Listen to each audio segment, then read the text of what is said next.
Hello everyone. I know बहुत late हो चुका है वीडियो बनाने के लिए, बट स्टिल जैसे कि आप जानते हो कि चॉइस फिलिंग थोड़ा डिले हो रहा है नीट 2025 का। और इसलिए मैंने सोचा कि एक वीडियो बना दी जाए जिसमें मैंने कौन से क्राइटेरियाज यूज़ किए हैं मेरी ब्रांच को नैरो डाउन करने के लिए, मेरी ब्रांच को सिलेक्ट करने के लिए, वो आप सब लोग के साथ में मैं शेयर करूँ। So do watch the video और congrats to the people who got very good rank in INI CET November. So लोगों को भी एक बार कॉन्ग्रेचुलेशन। सो चलिए वीडियो स्टार्ट करते हैं। तो सबसे पहले मैंने एक काम किया कि जो सारे 19 सब्जेक्ट्स हैं या फिर जितनी पीजी की ब्रांचेस हैं उनको 3 बड़े ग्रुप्स में डिवाइड किया, जैसे क्लिनिकल, पैरा क्लिनिकल और नॉन क्लिनिकल। सो क्लिनिकल में आएंगे जैसे फाइनल मेजर और माइनर के सब्जेक्ट्स। देन पैरा क्लिनिकल में आएंगे आपके सेकंड ईयर के subjects, micro FMT, patho, radio, like that. Then non clinical में आएंगे आपके सारे जो फर्स्ट ईयर के सब्जेक्ट्स हैं, जैसे anat, physio, patho, sorry biochem. Now firstly we will discuss about clinical, क्योंकि बहुत लोग क्लिनिकल ब्रांच लेते हैं और सबसे ज़्यादा कंफ्यूजन वही होता है कि क्लिनिकल में कौन सी ब्रांच मैंने लेनी चाहिए। सो उसके लिए मैंने क्लिनिकल में दो ग्रुप्स बनाए, मतलब उनको दो सेक्शंस में डिवाइड किया। First one is surgical and second one is non surgical. Surgical like surgery, ortho, OBGYN, ENT, like that. And non surgical sir like medicine, paediatric, anaesthesia, like. So मेरा तो internship में fix हो गया था कि I am not a surgery person, because मुझे इतना OT भी सूटेबल नहीं लगता था मेरे लिए। देन तब मैंने डिसाइड कर लिया था कि मैं नॉन सर्जिकल ब्रांच ही लूँगा। इंपॉर्टेंट जो है कि कैसे आप डिसाइड करोगे कि सर्जिकल लेना चाहिए या फिर नॉन सर्जिकल लेना चाहिए। सो सर्जिकल के लिए मैंने कुछ पॉइंट्स मेजर किए थे, जैसे ब्लड स्टेन या फिर इमरजेंसी ट्रॉमा केसेस जो मुझे अच्छे लगते हैं नहीं लगते हैं। सो इंटर्नशिप में मैंने उतना इवेलुएट कर लिया कि मुझे ज़्यादा ब्लड फील्ड पसंद नहीं है, ज़्यादा OT में स्टैंडिंग होके वहाँ पे पसंद नहीं है। 1-2 बार मेरे साथ इंसिडेंट हुआ है कि मैं कोलैप्स हो गया था OT में ही। और रहता है कुछ लोगों का इंस्टिंक्ट कि उनको ब्लड देख के या फिर ऐसे एक्सीडेंट के केसेस देख के उनको नहीं होता है वो, दे सफर कि वैसे उसे नहीं हैंडल होता है। सो और मेरा इंटरेस्ट नॉन सर्जिकल ब्रांचेस की तरफ ज़्यादा था, क्योंकि मुझे थोड़ा डायग्नोस्टिक वर्क पसंद था कि I like to look for symptoms, signs in that patient. मुझे पेशेंट को ऑब्जर्व करना पसंद था, मुझे उनको एक डायग्नोसिस पे लाना पसंद था, नेगेटिव हिस्ट्री इवेल्युएट करना पसंद है। सो उसकी वजह से मैंने सर्जिकल को छोड़ के नॉन सर्जिकल को चूज़ किया। सो आप लोग भी ऐसे आपके कुछ छोटे छोटे पॉइंट्स जो आपको लगते हैं कि मैटर करते हैं, वो आप एक पेज पे निकाल के उनको लिख के आप डिसाइड कर सकते हो कि मैंने सर्जिकल फील्ड लेनी चाहिए या फिर नॉन सर्जिकल फील्ड लेनी चाहिए। आपने अगर अब तक ये डिसाइड कर लिया कि आपको सर्जिकल फील्ड में काम करना है या फिर नॉन सर्जिकल फील्ड में काम करना है, देन उसके बाद आता है मेजर फैक्टर जो ओपनली ज़्यादा लोग बात करते हैं, बट स्टिल इट्स मनी। तो मनी बहुत इंपॉर्टेंट एस्पेक्ट है आपकी पूरी प्रोफेशन का, किसी प्रोफेशन का, not about doctors only. But उसके बारे में कोई खुल के ज़्यादा बात करता नहीं, क्योंकि लोगों को लगता है कि डॉक्टर्स हैं तो उन्होंने सोशल सर्विस करना चाहिए, पैसे नहीं लेना चाहिए, वगैरह वगैरह वगैरह। सो मनी के बारे में मैंने भी उनको दो सेक्शन में डिवाइड किया कि आप गवर्नमेंट सेक्टर में काम करना चाहते हो या फिर प्राइवेट में काम करना चाहते हो। सो प्राइवेट में तो कोई लिमिट नहीं है, इट्स ऑन योर प्रैक्टिस। लेकिन अगर आप गवर्नमेंट में काम करना चाहते हो तो उसके हिसाब से आई थिंक गवर्नमेंट में कोई ब्रांचेस मैटर नहीं करती हैं, क्योंकि अगर आप नॉन क्लिनिकल के भी प्रोफेसर हो या फिर क्लिनिकल के भी प्रोफेसर हो या पैरा क्लिनिकल के प्रोफेसर हो, आपको सैलरी पेमेंट आपके एक्सपीरियंस के थ्रू उतनी ही मिलती है। अगर आपने 5 ईयर्स ऑफ असिस्टेंट प्रोफेसर किसी क्लिनिकल में किया हो, नॉन क्लिनिकल में किया हो या फिर क्लिनिकल में किया हो, आपका पेमेंट सेम ही रहेगा, उसमें कोई इंक्रीमेंट नहीं रहेगा, आप चाहे जितना ज़्यादा काम करो या फिर कम काम करो। सो अगर गवर्नमेंट में ही आपको काम करना है तो I would suggest go for para clinical और नॉन क्लिनिकल। देन आते हैं अपन पैशन की तरफ। बहुत लोग रहते हैं कि मेरा सर्जरी मेरा पैशन है, और तो मेरा पैशन है, मेडिसिन मेरा पैशन है, पीडियाट्रिक मेरा पैशन है। बट वो पैशन आपको एक बार देखना चाहिए, उसके बारे में सोचना चाहिए कि सच में ये मेरा पैशन है या मुझे जस्ट कि मुझे कुछ लोग अच्छे लगते हैं उस फील्ड के, इसलिए मैं वो कर रहा हूँ, कि मुझे कुछ डॉक्टर अच्छे लगते हैं उस फील्ड के, that's why I am doing that. But आपको उस पर एक थॉरो थॉट देना पड़ेगा कि मैं ये पूरा जिंदगी भर ही कर पाऊंगा, मैं इस फील्ड में काम कर सकता हूँ क्या, कि मुझे कुछ और ऑप्शन देखना चाहिए। So give it A thought, उसके बारे में सोचो, उसके बारे में बात करो।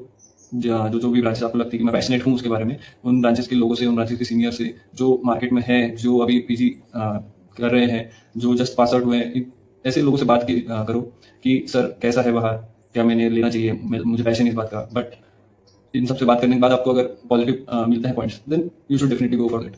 देन एक सबसे बड़े क्राइटेरिया के बारे में बात करते हैं कि सेटअप।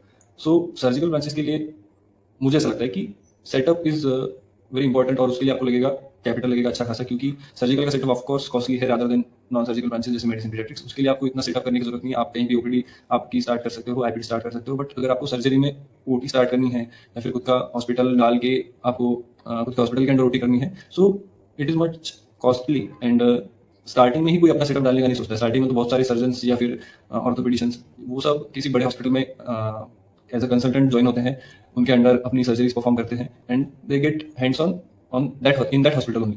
बट मेडिसिन या फिर नॉन सर्जिकल ब्रांचेज है, उनके बारे में ऐसा नहीं है। फिर आते हैं फैमिली बैकग्राउंड पे कि समझो किसी के फादर डॉक्टर हैं, किसी के मतलब फैमिली में कोई डॉक्टर्स हैं। अभी मेरे एक सीनियर थे, उनके फादर ऑर्थोपेडिशियन थे, but they wanted to aspire medicine. उनका मेडिसिन में बहुत इंटरेस्ट था, वो इवन ऑर्थो कर रहे थे तभी भी मेडिसिन कोर्स पढ़ा करते थे। बट उनका हॉस्पिटल था, उनके फादर जो थे वो ऑर्थोपेडिक सर्जन थे। सो वो उनका मन मार के उनको ऑर्थोपेडिक्स लेना पड़ा, क्योंकि उनका बना बनाया हॉस्पिटल था, बना बनाया सेटअप था, जिसमें ओटी थी, सब कुछ था, उनका नाम था वहाँ पे। सो डिपेंड्स कि अगर आपका फैमिली बैकग्राउंड है, आपका अच्छा खासा हॉस्पिटल है, नहीं तो आपको वो ऑड वन आउट जैसा बाहर निकल के आपको खुद का नाम बनाना पड़ेगा, जो भी ब्रांच आप अलग ले रहे हो, ऐसा मुझे लगता है। सो वो भी एक बात है कि आपका हॉस्पिटल है घर पे या फिर फैमिली का बैकग्राउंड अच्छा है, वो सब भी एक सोचने वाली बात है। देन अगला पॉइंट आता है कि आपके एरिया में वो सब्जेक्ट की या फिर वो फील्ड की कितनी अवेलेबिलिटी है। मतलब अगर आपकी फील्ड आपके सिटी में या फिर आपके पूरे शहर में 10-15 मेडिसिन वाले लोग हैं, 10-15 पीडियाट्रिक्स हैं, 10-15 सर्जन्स हैं, सो वो एरिया में आपको सेम ब्रांच लेके कोई मतलब होगा फायदा। ऑब्वियसली आप एज एमडी मेडिसिन करोगे या फिर एमएस जनरल सर्जरी करोगे तो ऑफकोर्स आप पोस्ट ग्रेजुएट हो, बट स्टिल आपको उतनी कॉम्पिटिशन रहेगी, क्योंकि उन सब लोगों के अलावा आपको लोगों पब्लिक को प्रूव करना पड़ेगा कि मैं इनसे अच्छा हूँ, या फिर मैं मेरा जो ट्रीटमेंट है, मेरी जो कंसल्टेंसी है वो इनसे बेहतर है, ताकि वो लोग आपकी तरफ अट्रैक्ट हो। सो सब गेम पूरा इस पे चलता है कि आप कितना अच्छे से कनेक्शन करते हो, कितना अच्छे से कम्युनिकेशन करते हो, कितने अच्छे से लोगों को at the time at present उनको कितना इमरजेंसी हैंडल कर सकते हो, वो सब आपके ऊपर है। सो सेटअप भी थोड़ा देखिए कि आपको आपकी सिटी में डालना है, नहीं तो वेस्ट हो जाएगा, क्योंकि उतना टाइम आपको जब ग्रोथ में लगेगा जितना कि ऐसी सिटी में जहाँ पे कोई भी एक दो ही मेडिसिन वाले हैं, एक दो ही जो भी आपका सब्जेक्ट है उसके 2-3 ही कंपटीटर्स हैं, रादर देन जहाँ पे 10-15 कंपटीटर है। तो आपको वो सब सोच के भी आपको प्राइवेट प्रैक्टिस या फिर जो भी आप क्लिनिक डालना चाहते हो वो देखना। फिर बात आती है कॉलेजेस की कि मुझे समझो कि मेडिसिन मुझे मिल रहा है जीएमसी नागपुर में, देन मुझे पीडियाट्रिक मिल रहा है केईएम में, but still medicine of GMC Nagpur is better than मतलब जीएमसी नागपुर इन सब कॉलेज की रेंज में ही आता है। कोई ऐसा नहीं कि मतलब केईएम ज़्यादा अच्छा है मेडिसिन के लिए, जीएमसी नागपुर कम अच्छा है। It depends on the priority, आप सिटी को प्रायोरिटी देते हो, आप एकेडमिक्स को प्रायोरिटी देते हो, उसके हिसाब से। बट अगर मुझे मेडिसिन जीएमसी चंद्रपुर में मिल रहा है और पीडियाट्रिक केईएम में मिल रहा है, so I will obviously go for paediatric KEM, क्योंकि जो ट्रेंड है पुराने कॉलेजेस का, जो वहाँ पे ट्रीटमेंट होती है, जो वहाँ पे कंसल्टेंसी होती है, वो एक डिफरेंट लेवल की रहती है, उनकी थिंकिंग एक डिफरेंट लेवल की रहती है, उनका अप्रोच टू द केस एक अलग लेवल का रहता है। सो ये भी एक क्राइटेरिया है जो कि आपको दिमाग में रखना चाहिए at the time of choosing your branch. Last और सबसे इम्पोर्टेंट चीज़ की अगर आपकी 2-3 ब्रांचेस या फिर एक ब्रांच जो भी आपने कंक्लूड की है, जो नैरो डाउन की है, उस ब्रांच के लोगों से बात करो, उनके सीनियर से बात करो, तो आपको एक ब्रॉड आइडिया लग जाएगा उस ब्रांच के बारे में, उस प्रोफेशन के बारे में, कि आगे जाके फ्यूचर कैसा होगा, या फिर अभी क्या ट्रेंड चल रहा है उसके आसपास, आपका क्या स्कोप है उस ब्रांच में, आप कितना उसमें परफॉर्म कर सकते हो, आप आगे कितना उसमें ग्रो कर सकते हो। ये सब उस ब्रांच के लोगों से बात करने के बाद ही आपको पता चलेगा। सो उनसे प्लीज़ बात कर लेना कि सर मैम जो भी है आपकी सीनियर्स, उनसे कि सर ये कैसा है ब्रांच, इसमें कितना काम करना पड़ता है, क्या वर्क लाइफ बैलेंस है, कितना मॉनिटरी कितना बेनिफिट है इसमें, क्लिनिक कैसे डालना पड़ता है, प्राइवेट में कैसे काम करना है, should I go for private in that branch, should I go for government setup, जो भी आप पूछना चाहते हो, इन ये सारे जो क्वेश्चन है आप उनसे पूछ लेना एक बार, तभी जाके आप फाइनल करना कि हाँ मैं ये ब्रांच लेना चाहता हूँ और मैं इसी में आगे अपना प्रोफेशन कंटिन्यू करूँगा। ये सभी क्राइटेरिया आप क्लिनिकल, नॉन क्लिनिकल और पैरा क्लिनिकल में भी यूज़ कर सकते हो। वहाँ पर अप्लाई करके आप आपकी ब्रांच नैरो डाउन कर सकते हो कि मुझे पहला प्रेफरेंस किस ब्रांच को देना चाहिए, सेकंड प्रेफरेंस किस ब्रांच को देना चाहिए। And do let me know in the comment section की कुछ ऐड करना चाहिए इन क्राइटेरियाज में, या फिर आपने क्या क्या क्राइटेरिया यूज़ किए, और ये भी बताना कि इससे आपको कुछ हेल्प हुई या नहीं हुई। और thank you for watching, and do like and share and subscribe to the channel. Thank you so much.